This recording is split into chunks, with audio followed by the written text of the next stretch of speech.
Number 30 کا ترجمہ ہے وَإِذْ قَالَ رَبُّكَ لِلْمَلَائِكَةِ إِنِّي جَاعِلٌ فِي الْأَرْضِ خَلِيفَةً قَالُوا أَتَجْعَلُ فِيهَا مَن يُفْسِدُ فِيهَا وَيَسْفِكُ الدِّمَاءَ وَنَحْنُ نُسَبِّحُ بِحَمْدِكَ وَنُقَدِّسُ لَكَ قَالَ إِنِّي أَعْلَمُ مَا لَا تَعْلَمُونَ، جس کا ترجمہ ہے اور اس وقت کا تذکرہ سنو جب تمہارے پروردگار نے فرشتوں سے کہا کہ میں زمین میں ایک خلیفہ بنانے والا ہوں۔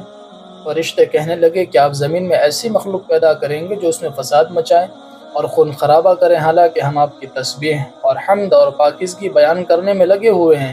اللہ تبارک و تعالی نے کہا کہ میں وہ باتیں جانتا ہوں جو تم نہیں جانتے ہو۔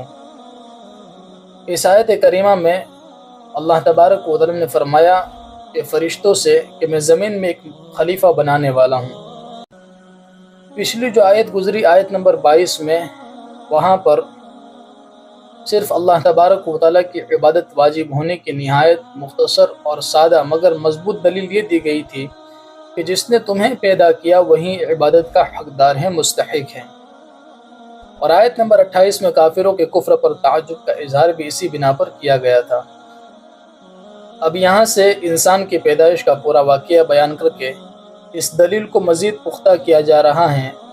تو اس آیت کریمہ میں خلیفہ سے مراد انسان ہے، اور اس کے خلیفہ ہونے کا مطلب یہ ہے کہ وہ زمین میں اللہ تبارک و تعالیٰ کے احکام پر خود بھی عمل کرے گا اور اپنی طاقت کے مطابق دوسروں کو بھی عمل کروانے کی کوشش کرے۔ اس کے بعد فرشتوں نے کہا کہ حالانکہ ہم آپ کی تسبیح، حمد اور پاکیزگی بیان کرنے میں لگے ہوئے ہیں۔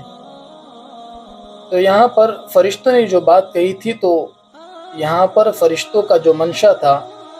یہ سوال کرنے کا، وہ خدا نخواستہ کوئی اعتراض کرنا نہیں تھا، بلکہ وہ حیرت کر رہے تھے کہ ایک ایسی مخلوق کو پیدا کرنے میں کیا حکمت ہے جو نیکی کے ساتھ بدی کی صلاحیت بھی رکھتی ہو، جو اچھائی کے ساتھ برائی کی بھی صلاحیت رکھتی ہو،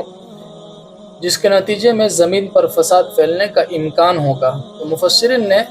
یہ بھی بیان کیا ہے کہ انسان سے پہلے زمین پر جنات پیدا کیے گئے تھے اور انہوں نے آپس میں لڑائی جھگڑا کر کے ایک دوسرے کو ختم کر ڈالا تھا۔ تو فرشتوں نے سوچا کہ شاید انسان کا انجام بھی ایسا ہی ہو، اسی بنا پر انہوں نے یہ اللہ تبارک و تعالیٰ سے سوال کیا تھا، یہ ان کا اعتراض نہیں تھا۔ بعض لوگ کہتے ہیں کہ یہ فرشتوں نے اللہ تبارک و تعالیٰ سے اعتراض کیوں کیا، تو یہ اعتراض نہیں، یہ اللہ تبارک و تعالیٰ سے انہوں نے جاننے کے لیے، معلومات حاصل کرنے کے لیے سوال کیا ہے۔